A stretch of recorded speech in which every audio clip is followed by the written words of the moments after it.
Okay, 1 2 1 2 3. Just checking everything because this is the first time I've used OBS, first time I've streamed live, so I can hopefully see the chat rooms. We're on Facebook and YouTube. We'll be live in about 8 minutes time, so if you can hear me and it all looks good, do me a favour, just stick a comment in for me, please.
Hi peoples, thanks for joining us. Going to be live in about 5 minutes time. It's the first time I've used OBS, first time I've multi-streamed, and the first time a lot of you are going to get to see this box in person. If you can hear me and the audio is all good, stick a comment in the box for me please so that I can see what's going on. Unfortunately I've got no way of monitoring the stream either.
Just a couple of minutes away now, and we'll give you a look at this box and just what it can do.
There you go, started already. Hi peoples, it's the first time I've used OBS, it's the first time I've multi-streamed, so stay tuned, anything can happen in the next half an hour. What I'm going to be doing is flicking over to this wonderful little box here and also showing you around the visualizer so that you can see what it does. We haven't got any lighting set up, it was easier to do this with a visualizer. If you've got any questions or any comments, please don't be afraid to ask. If you see me looking down at my phone, then that's where I'm monitoring both streams from, so that I can pick up comments and things in the box. But without further ado, we'll start. Before we go any further, I'm not being paid to do this, as all of my old gear reviews. In fact, it's been a long time since a piece of new kit has excited me enough to warrant picking up a camera, and when I heard about this, it was announced 12 months back, it got me excited. It got me that excited that I messaged into the company, which is Nikolai, and spoke to them and they gave me the opportunity to buy in, so I've actually paid for this unit. So it is a rip raw honest review, and to be honest with you people, this little box is incredible. First thing I'll show you is the Wolf tools. Now this is a standalone unit, it does not need a computer. The only reason that Wolf tools is there is so that you can access the box itself to save projects and back them up. For some of the fixtures, if your center fixture that isn't on the Wolfmix by any chance, then you would load it through Wolf tools. You have got all your settings there, and there's a lovely jubbly, if I do that, help section with some very quick tips and tricks on how to use it. As you can see, out of the box, to start with, it comes with 2 DMX universes. That's 2 times 512 channels, which is just fantastic to start with. If you want to add any more universes to it, you can see if I was to click that, I'd be buying it for another $99, which is well and truly worth it. But most of us on the mobile scene will be looking at 512 channels maximum. It's all we need. Where you see output, you can do this on the box itself. I'm just showing you easily on the software. It is digitally routed, so you can route any universe to any output. There are 4 outputs on the back of it, 2 3-pin XLR DMX outputs and 2 5-pin XLR DMX outputs. But if you wanted to route universe 1 to output 1 and 2, you can do that. And what you do is, if you're running wireless kit, then you'd put your wireless into one of the outputs and then your main cable up to your lighting rig into the other output. So basically you can digitally route any of those universes to any of the outputs, which is fantastic. Now the 3D link you can see here is what allows me to then open up the visualizer like that, and that links it to the visualizer. But let's have a look down at the box before we go any further into the visualizer and what it does. I'm not sure I understand. And that would be Siri not understanding what I'm saying. Right. In the box itself, you can see it's touchscreen with some lovely rubber keypads down the side of it. And what we'll do is we'll go through it from the start. When you turn the box on, you've got your setup screen. You'd go to projects, and in there is all the projects that you've saved, all the light shows that you've saved, or the empty slots are obviously for your own. We're going to use the Wolfmix demo, so we'll go to Wolfmix demo, and you take the first of the encoders, which is also clickable, and you click it and load up the project. It's as simple as that. You can be on in around about 10 or 15 seconds from a complete power fail. So once we're into projects, we go back to the main screen. In there, if you want to, straight from the box itself, you add fixtures to it, and as you can see, all of the fixtures are on there. Don't know whether that's clear enough on camera, but you've got all of your fixtures there, which group they're attached to, which I'll explain in a minute, and what DMX address they're on. If you want to add another fixture to it, you just press add fixture. We'd go down to American DJ. On the next encoder, you can then select one of the American DJ's fixtures that you've got in there.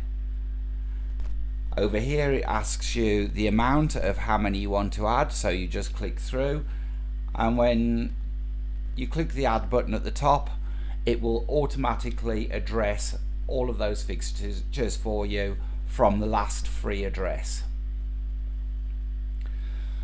Okay, we're looking at the groups here, and the easiest way to do this is to bring up the visualizer as well next to it.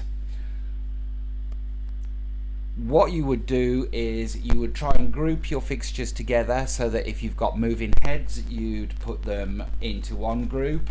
If you've got moving wash, you can add those to the same group, or you can add them to a separate group. What we've got here, and I'll show you, is group A is the floor moving heads, which is these ones. Group B is the top moving heads, which is this one. Group C are the front park hands across here.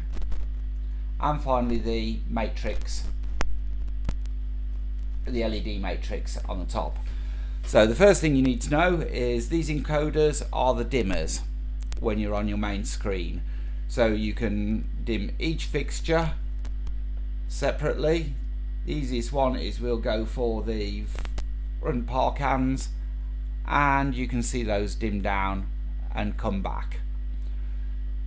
If you hold down the shift key, you've then got access to the main dimmer, which dims down the whole light show or brings it back up. And we'll show you that a little bit later on with another one of the buttons that it does. But on top of your dimmers, if you click the encoder on the main screen, then that completely blacks out that set of fixtures. Like that. What I'm going to do is get rid of the RGB matrix in the middle, like that, and then we can show you.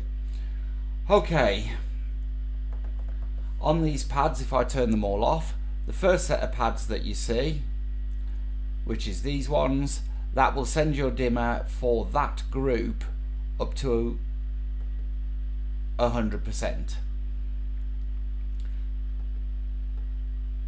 And just bring up that fixture. It's like a solo. So we've got the front park hands, top park hands, and the bottom ones. The next one down is a single white solo, which is all accessible via the next row of pads, and this is where the next 3 rows of pads comes in. Bearing in mind all we're doing at the moment is editing on the fly. So these are for editing on the fly. What we'll do is we'll go into the color effects menu first. In the color effects menu, it offers you all of the colors. You can just see that one slightly lit up more. All of the colors that are available to you. So we'll select the front park hands group to effect, and as you can see, we can change the color on that park hand group like that. If you want to work on a set of colors, and I'd like to go red, green, blue, which is what I've selected, and you can see the top row of buttons select which group you're going to affect. So you've got your red, green, blue park hands, and there at the moment you can see, if I go back to the home page and turn the dimmers right up again, here we go. As you can see, they're scrolling through red, green, blue, and it's just a really nice gentle fade. There is a flash effect in between each park hand. You can get them to travel left to right. There's a kind of a Saturday Night Fever effect, and then when you go back into the next set, then the rainbows flash, the sparkly effect flashes, and you can affect them like that. So if I use this rainbow one to start with, we come down from the effects into how we're altering the effects. The first one is the speed, which you can speed it up and you can slow down the effect. If I go back in and dim out everything else, that'll be easier for you to see. You can see the park hands now. You can see the speed on it, and we speed up the rainbow effect to slow it down. Now we can have them, there's a phase effect, and at the moment they're all doing it at the same time. If I change the phase and give it about 10% phase like that, you can see them all changing ever so slightly differently.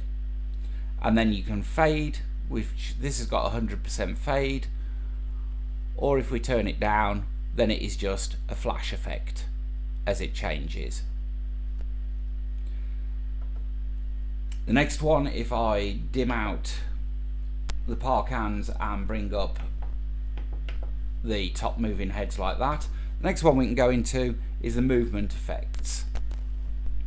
And at the moment we'll get them all to draw, if I activate it, a circle.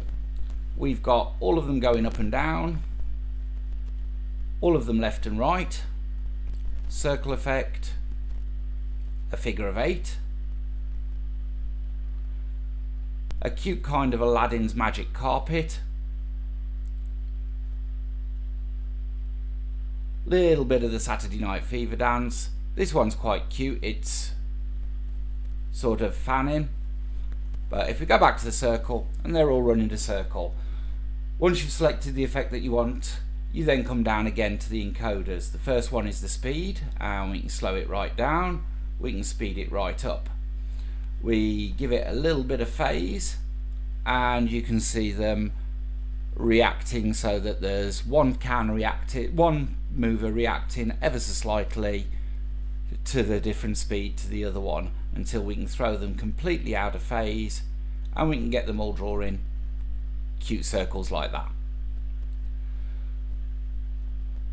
When you put the fixtures in, you can also set in the fixtures, and you can go back and edit that at any time, just how far around the screen they move, or in which case around the room they move. So if you don't want the movers to ever go behind and onto the stage, you can set that as a dead zone, you can set a left and right dead zone, and you can also set an upper limit. So if you're doing a wedding, you want to keep everything all on the dance floor, then you can, just by setting their limits. Right, if we take the phase effects off and we go into the beam effects. Now, beam effect to me and you is more like a shutter, i.e. it's how fast it flashes on and off and in what pattern it flashes on and off. So if I show you, we'll bring the first one up and we'll affect those park hands. There's a lot of fade on it, so we'll take that out and we'll have that as a flash. And you can see the flash moving like a sine wave would. We'll take the phase out of it as well, and that's better. You can see they are literally on, off, as fast as you want them.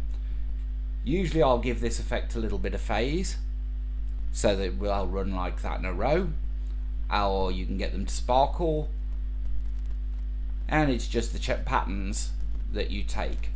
You can even, on this one, you can edit the pattern so that you can see when that group comes on, as it works its way through the pattern. If I go into the pattern editor, as it works its way through the pattern, you can see, and then you can get different groups to flash at different times, giving you a whole sort of light show moving from front to back on the stage, or up to down, whichever way you look at it. So that's your beam effects. So what we'll do is we'll leave the sine wave beam effect on, and we'll go back into the pad. So these pads are then used for editing on the fly. I want to affect the top moving heads, and we'll give it a color effect. I then want to affect the next group, if we take the dimmers off, so that everything comes up. But as you can see, it is only the moving heads. If I want to affect the park hands, then I select the park hands, and that's going to make them do the same thing, and same with the bottom moving heads. So if I then want to change again, and we'll give the top moving heads a movement by turning it on and off with this keypad, we'll give the park hands their color effect, but we'll take the color effect away from the top moving heads. Once we've taken the color effect away from the top moving heads, give it to the park hands, and then we add a beam effect.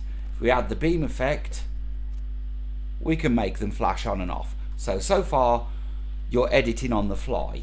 This is where the clever part comes in. Once you've got a state that you like, over here in the corner you've got a preset button. So you hit presets. There are 5 pages of presets. Each preset page has 16 presets on it. If you want to keep that, you'd hit shift. It comes up and asks you to name that preset. So we'll call it the live test.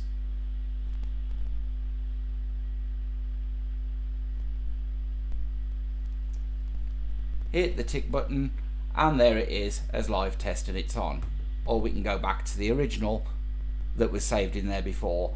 So once you've got all your presets in, you can select them on the fly. You can go back to the main page and edit them on the fly. But on top of that, you've then got these clever buttons. These clever buttons down the side are what they call live edits or statics. I can go in, I can pick again what I want to affect. So if I want to affect just the park hands and I want to tell it to turn to cyan, or we can turn them all to cyan and change them as a live colour. As soon as we come out of there, they do as they're told. The position, you can change the position on a moving head. So if you want a moving head to be in a certain place, you can hit it as a solo so that it'll spotlight a mirror ball or spotlight a cake or a first dance. You've got gobos where if I change the gobo, you can see it on the bottom head, we'll have it as just a plain line. You can see it alter, or the classic fan effect. Again, you can see the gobos change on there, and I can alter the rotation speed and make the gobos turn as well from the live edits page. If you find a live edit that you want, that you need to keep, so that you set it up to spotlight a cake, then you would just save it into the live edit pads, and that will be accessible from there. It goes back to exactly what it was doing beforehand until you've interfered with the live edit. You go in, you hit your live edit, you come out, it's done.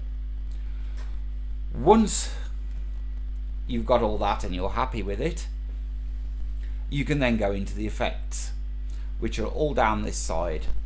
They're all override. You can see the BPM tap changing. What we'll do is we'll only affect the colour on the park hands again, and you can see them. And what we want to do is there's 3 ways to do this. You can change the speed. If you click it, it will run off the Ableton link or the OSC2 link, which is Ableton is for Serato, Record Box or Ableton itself. The SEO2 link is to come off Virtual DJ. That will keep beat with the BPM that is on your playout kit screen, and the way to do that is you just connect the USB cable into your computer, and all it does is give it a BPM feed. If you don't want to do that, you've got BPM tap, so you can change the BPM as you can see there, and once it's set up you can then choose whether it changes colour on a beat, every 2 beats, every 4 beats, every 8, right the way up to a 16th of a beat. If again you want pure sound to light, as you can see, the light mic, there is an internal mic on it, and you can see it flashing as it picks up the beat off my hand tapping it. And that is just a click of a button. That also affects the beam effects. So if I go into beam effects and I tell it to flash the top moving heads for me, bear with me while we go back and set it on.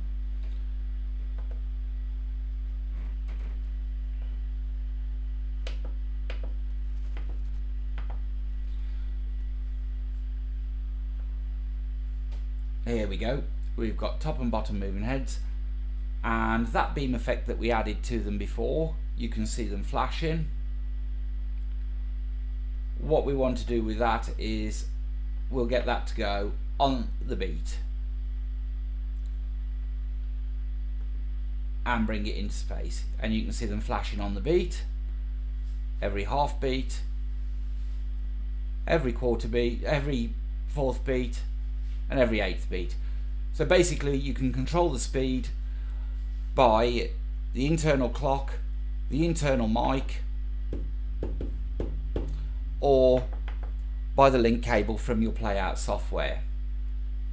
As I said, once you've then played with that side of it, you've saved a state that you like, or you can just keep editing infinitely on the fly. You've got the override buttons on the side here. The override buttons on the side, you've got a classic strobe effect. You can turn everything to a blinder with a slow release. You can make everything with the speed override. You click it and then you can make everything speed up or slow down on the fly and then let it go again. Blackout is blackout, as you know, and the smoke will give you a good puff of smoke from your smoke machine. This button here, the clever one, the Wolf button, gives you a kind of a paparazzi effect. It's a camera flash effect which looks absolutely fantastic when you haven't got anything else but colour changes, and then it gives that really nice sparkle. That's great for build-ups, and then come down and hit the main strobe. Throw a blinder at the audience, back into the pattern that it was running before. So that's about a look through, to be honest with you, of the Wolfmix W1. If anybody's got any questions in the chat or any thoughts on, please don't be afraid, dump your comments in there. I'm quite happy to answer anything that you want to know. What I am going to do is the Wolfmix W1 isn't going to be released until looking at the end of the summer. Between now and then I'm going to throw some it's going to be released by the end of the summer. Between now and then I'm going to hit some simple 2-minute how-to videos so that you can Google it, or you can come to the channel, look through the playlist of Wolfmix 101. You'll see it in this format, so that you've got the box in front of you, you've got a visualizer in front of you, and everything else then will give you an idea of how I'm doing it. And it will be how to add a fixture, how to change a color effect, how to add a beam effect, and the very basics, so that when you put everything together you can put a fantastic light show together yourself. Like I said, so far I've had this box for a week and it is outstanding. I'm stunned by it. In there you have got the power of CompuShow, my DMX3. It's touching on the likes of Sunrise. It really is a powerful piece of software, all in a box, all in a standalone unit. It doesn't need a computer. It is just a fantastic piece of kit. You'll find Wolfmix on the Facebook group. There is a Facebook group for Wolfmix, so if you have a search for them, if you Google Wolfmix DMX or Wolfmix W1, it will come up. And you can also find them floating around on Instagram as well. It really is, it's a fantastic piece of kit, and you need to put this into your life. You really do. It makes DMX so simple. It makes it easy for people who don't understand DMX, and for those that do understand DMX, it just gives them a very powerful tool. You're not relying on another computer, because unfortunately my setup at the moment, I have my computer for my playout kit, I have a computer that runs the video walls and the resizing and the video clips, and then a third one that runs my lighting rig. So that cut out instantly for me. At the moment, this box, would you believe, is in beta form. It is usually, you have problems with betas, there's usually bugs, but they've ironed them all out. At this stage, it's that good. I would gig with this box now. Anyway, anybody's got any questions, any thoughts, anybody wants to know anything about it before, I'm just checking now. on the chats. There's a lot of nice comments and thank yous, but if anybody wants to know anything about it, hit me up on Facebook. You know where to find me as Andy Crampton, or if you're watching on YouTube, just leave a comment underneath. I will get back to you, I will answer you. Thank you very much for your time. I hope you enjoyed the demo, and I shall see you all soon.